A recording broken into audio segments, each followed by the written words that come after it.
I think Siobhan Fay had some credibility issues, and it would seem that the fastest routes to credibility are to take on a low voice, play the villain, dye your hair black, take on a gothic personality. The contrast between her as this kind of sadistic torturer and Marcella Detroit as this kind of angelic falsetto voice, it's it was amazing. It's unrepeatable. I'd like to see more of kind of the strange and unaccountable effects of music rather than being able to sit down with lyrics and say that these are good lyrics.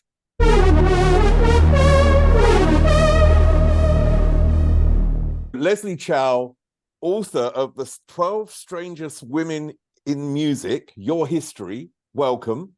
I always start these interviews with a bit about the person's own past and their relation to music. So could you really tell me what creative atmosphere you were brought up in and what sort of music your parents listened to? I think almost everyone in my family or my immediate family is obsessed with music, maybe to an extreme extent. My mum can't get in the car without a particular Antonio Carlos Jobim CD playing. And if that CD is not playing, she just can't drive. She can't go. That's it. The trip's over. So I think all of us are, obsessed with music and moments in music. Her period is probably, Gershwin, Cole Porter, Duke Ellington, Ella Fitzgerald, Count Basie. And mine, as you can see, is probably more 80s and 90s pop.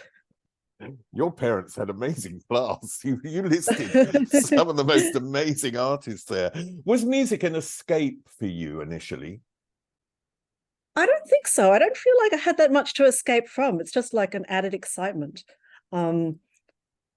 Definitely before I start writing each day, I've got to completely lose myself and just dance around to music, just completely lose self-consciousness before I sort of dive into writing. So it's an important part in that way. I guess you could call it an escape, but it's more like a kind of just a tuning out of the mundane. I mean, the reason I asked that was really about the teenage years, because when I was a teenager, and I'm really going to show my age now, in 1972, I was 13, and Bowie was, my initial hero, and obviously connected to him through his music. But not only that, through the world he represented. And in that era, as a young gay man, Bowie represented a world in where I felt I could belong. So it represented something more than the music. And I just wonder if there was an artist that represented something more, a community for you, something that was away from your parents.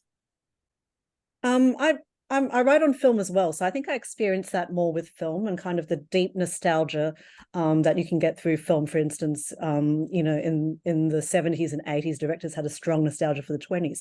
I don't think I feel that same sense of kind of narrative immersion with music. With music, it's more about sort of the uncanniness of the lyrics and the way meanings in music are deposited through rhythm, through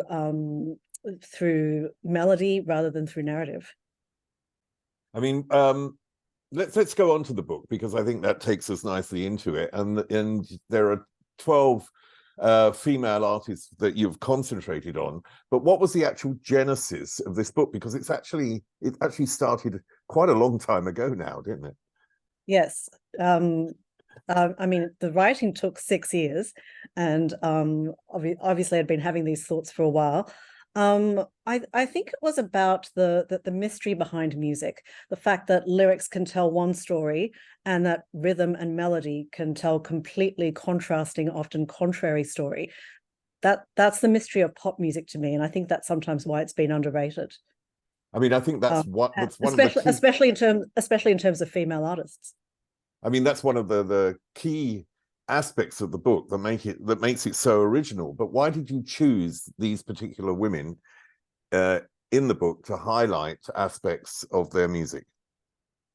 Well, each of the female artists they might not be outwardly strange. They might not be avant-garde in the way of in the way of Patti Smith or Susie and the Banshees, but there is something, despite their omnipresence, something strange and mysterious about each of them. With Janet Jackson, it's the way that logic ties her dance together, the kind of push-pull underneath her music, the contrary meanings within it. With TLC, it's the fact that they have so many jostling voices in that group. We've seen a lot of all-female R&B groups and hip hop groups, but we haven't seen one where the voices contest each other and sort of argue with each other and get confused with each other to this extent before or since. You write about film, and that's been your job for many years until you've come to this book. So is there anything about the approach that you take for writing about film that you've used in this book? I definitely try to plunge into the parts of the music or the film, which I find the hardest to decode, but which have stuck with me and haunted me for some reason. And I can't work out why that is. And I try and work that out through writing. So whether, it's like the bubbling up sounds in Chaka Khan, that kind of effervescence that sort of is released within your body. It's something that you just repeat to yourself again and again, and you've got to try and work out why it's so addictive with film or with music, I think. I mean, you mentioned there with Shaka Khan, and it's about the bubbling up sounds and so on.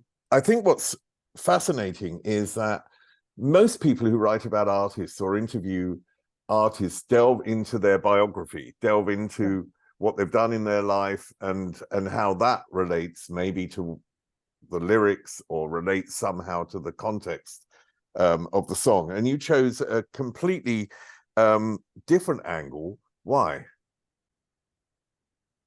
I think there's plenty of people out there writing so much biographically on these stars. And also, I think that sometimes biography or narrative can be overrated in relation to the creation of music. I think sometimes we don't know what the sounds that we hear, the images that we picture, I don't think we necessarily know where they come from. Where does Nicki Minaj's Cockney accent come from? Why doesn't she speak a voice that is closer to home? Her Cockney accent is better than Kate Bush's Cockney accent. To look into someone's conventional history, their family, their milieu, I think doesn't tell the whole story of music. I mean, you mentioned that this book has been going a long time, and that you must have gone through a long period of research. And I just wonder whether the actual intention of unraveling the music was the first intention, or it's actually the intention changed along the way. Yeah, the intention was to definitely delve into the music itself, into the different pressures and different oddities suggested by the music, and not to go through looking biography, relationships, not the kind of stuff that not the kind of stuff that we would rationally associate with creating music, because I think music arises from noises that we hear every day, from what we hear on TV, on the radio, little bits of sounds that we pick up and transmit. Do you think we're not actually really listening to music? We're somehow connecting, but we're not actually identifying why we are connecting. By we, I mean the audience. Like, as in, we're not listening to the music itself, or how well, do you mean? The things that you have identified, you mentioned a couple of them. We go into a bit more depth about that a little bit later. But you mentioned, with Chaka Khan and the sort of raspiness that's there. And when we often listen to music, we just either somehow like it, so we identify in some way, but we maybe haven't really analyzed why we're identifying with a particular track. Whereas you're really looking at the moments which make a track particularly special. And we are just sitting back and maybe just listening to it, and somehow it affects us, but we're not actually identifying why. Are we unaware, or are we just blind to that, and we just going through going, oh yeah, I like that, and that's, but not really understanding why? Well, I think our bodies are very aware of the effect that music has on us, even if we don't think with the rational mind, with a conscious mind, about the impact that it's having. I mean, I think our hips certainly know when we're hearing Chaka Khan. Our shoulders know about Janet Jackson.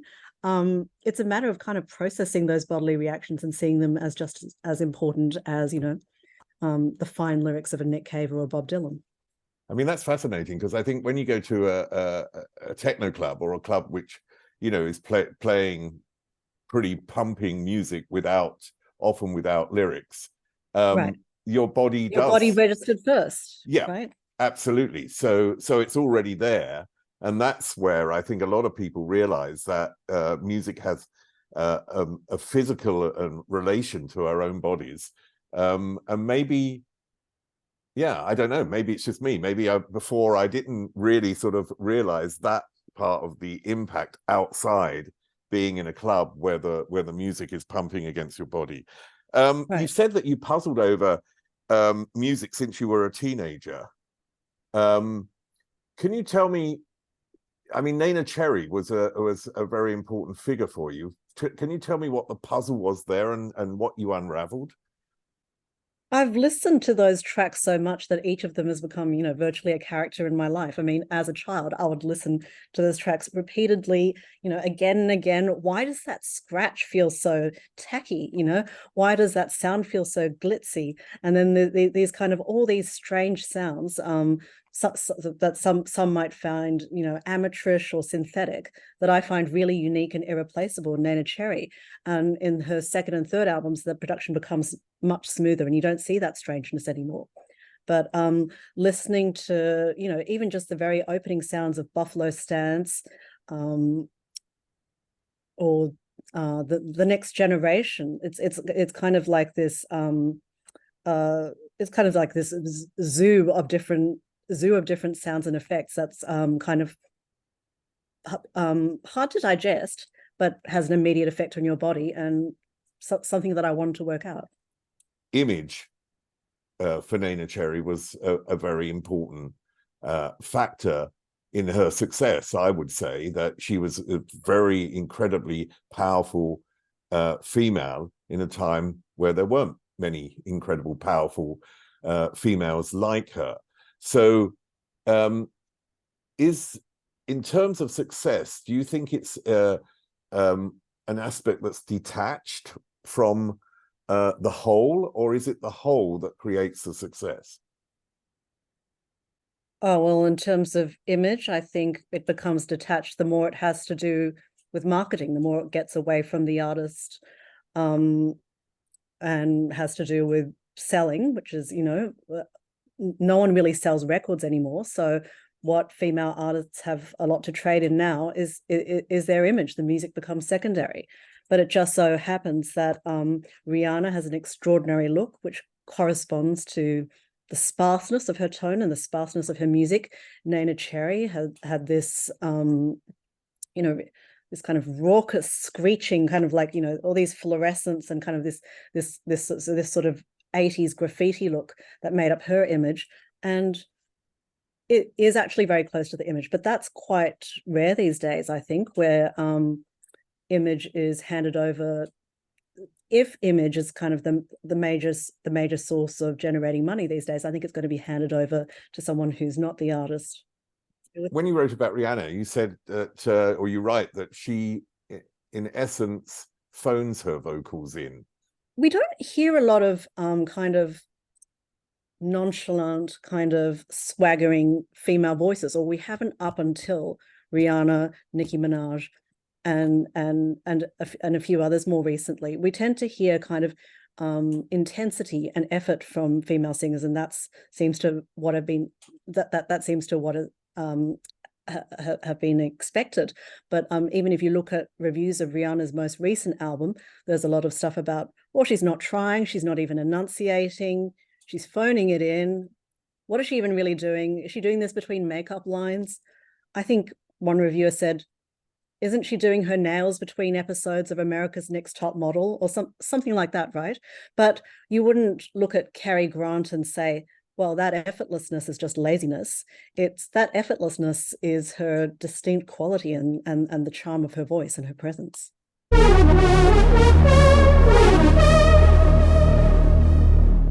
Do you think this sexism remains then in music? Because no one would say that, you know, you mentioned Cary Grant, but no one would say that as a sort of non-female singer about what's said about Rihanna, would they ever? It does seem to be the case, and it's probably why I've concentrated on female artists in this book. The fact that lots of people might respect or cite Neneh Cherry as an influence, but look at the volume of writing on any grunge artist of the 90s, mostly male, versus writing on Neneh Cherry, it's minuscule. There's a lot of curation of music, and you know, if you go into the internet, it will be things like the best songs of all time, or my favorite songs of all time, or whatever.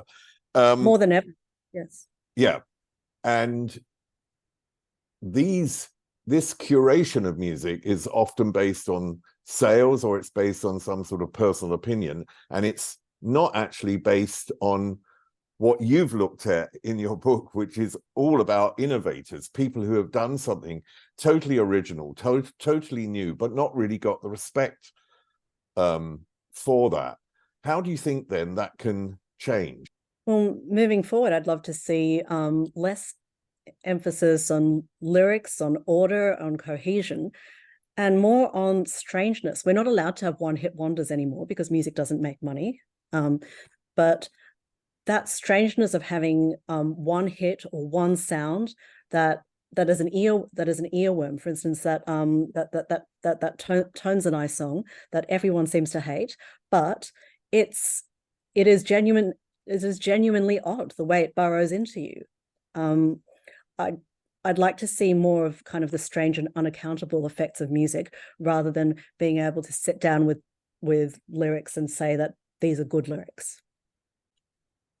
You also write about Shakespeare's sister, Siobhan Fay and Marcella Detroit, who I absolutely adore. And one of the reasons that I adore them as an act together is because Siobhan came from, you know, this very popular mainstream band to, I think, in a sense that for her it was very difficult because she was seen as being throwaway and not very deep and not, you know, really musically, because critics sort of saw them as such a sort of pop band. And then along comes Marcella Detroit, who's got this absolutely amazing credible, and no one can deny it, history, but together they create this amazing combo, which I think also plays out from their different paths, and they play the villain in their music. So can you tell me a little bit about this idea of the villain, and yeah, what it sort of meant in the context of Shakespeare's sister? Well, coming from Bananarama, whom I also really love, I think Siobhan Fay had some credibility issues, and it would seem that the fastest routes to credibility are to take on a low voice, play the villain, dye your hair black, take on a gothic personality. All of that sounds very contrived, but what makes the music memorable is that she was so invested in that role, almost to the level of kind of disgust or peculiarity, almost like a kind of you know, this aged Miss Havisham figure. That's the way she inhabited the role. And the contrast between her as this kind of sadistic torturer and Marcella Detroit as this kind of angelic falsetto voice, it was amazing. It's unrepeatable. And just for those two albums, I think they managed to come up with a dynamic that was so strange and so engrossing. Since then, they've tried to, I think they recently reunited and tried to release more music, but I think that moment has gone. I mean, Siobhan Fay was so deeply invested in this idea of kind of melodrama, of kind of aging male divas and young male heroes, something that the rest of popular culture hasn't been interested in for 50 years. And she was able to give it such detail and such depth. Part of that melodrama also came through in their videos, and they were very much inspired from that film Cat Women on the Moon, I think it was called, Yes. which you can find on YouTube, and it's Yeah, it's it's fun. just brilliant. Yeah. Why are these women not lauded more? Well, I think for some of the reasons we described earlier that have to do with the idea of literary lyrics, writely lyrics, being more privileged than unaccountable sounds, juicy sounds, fake sounds, synthetic sounds.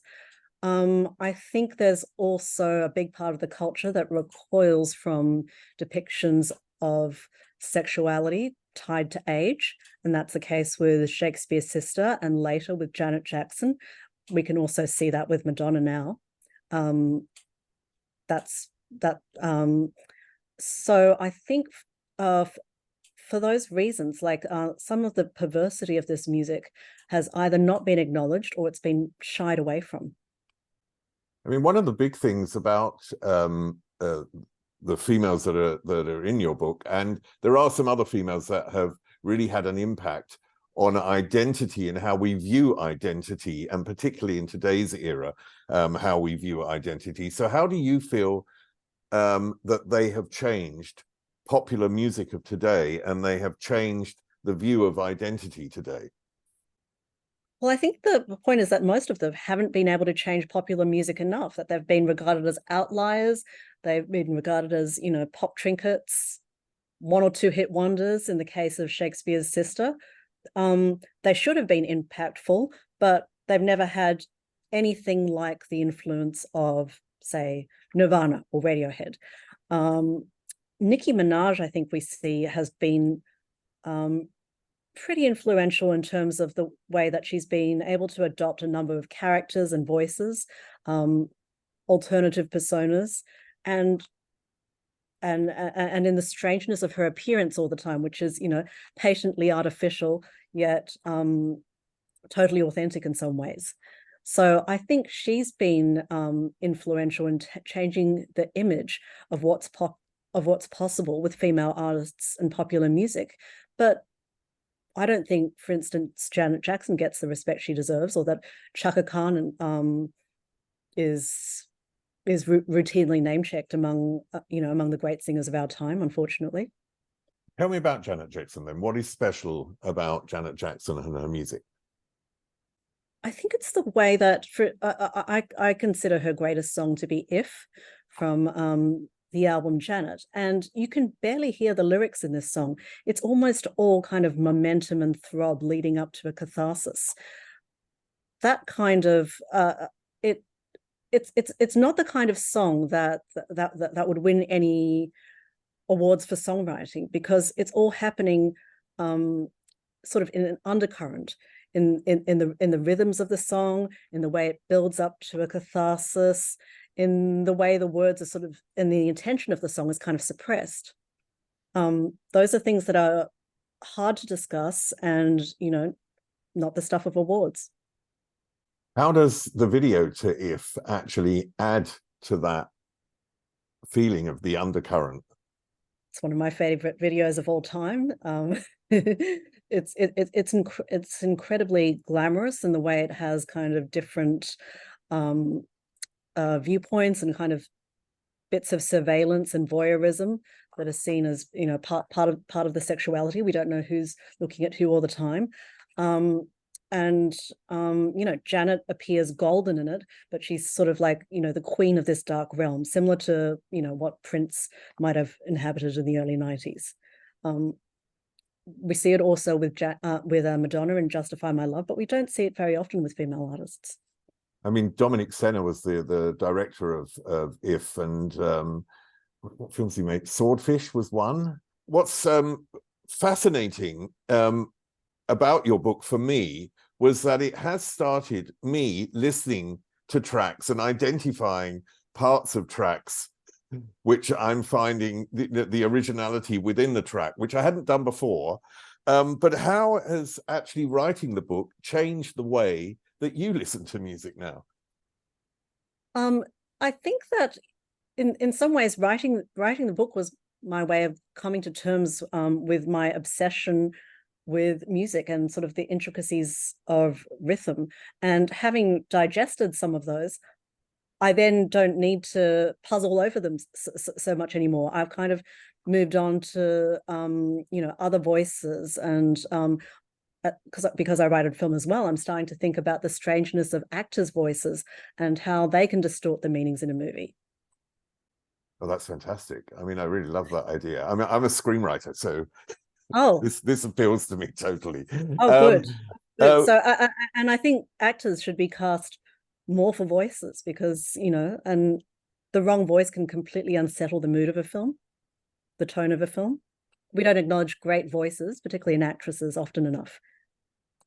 I mean, I live in Germany, and it's really odd if I go to see a film that's being dubbed, then of course I have a completely different relation True. to the film. So I remember totally seeing Audrey Hepburn on German TV, speaking in a very, very severe militant voice, and not being able to put this together with the image of Audrey Hepburn. So I wonder what it is that I wonder how star images differ in countries where they do tend to do mostly dubbing.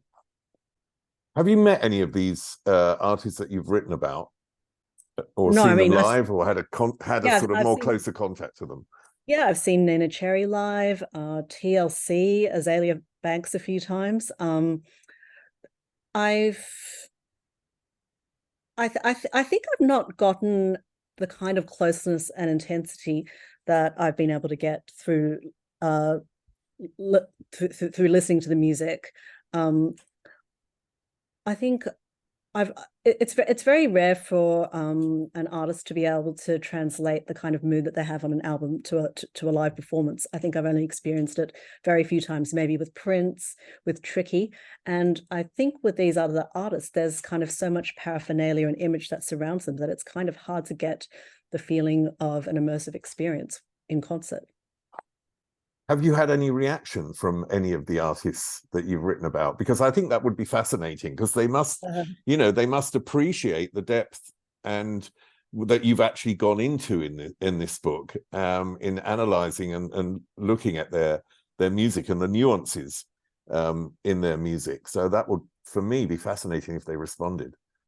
I think there have been likes on social media, on Facebook and on Twitter.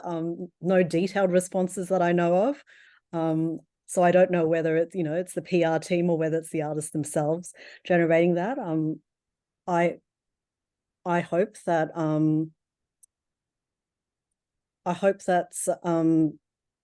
someone like Janet Jackson or Chaka Khan, who doesn't get, who are acknowledged as great, but who don't get, I think, sufficient respect for the distinctiveness of what they do.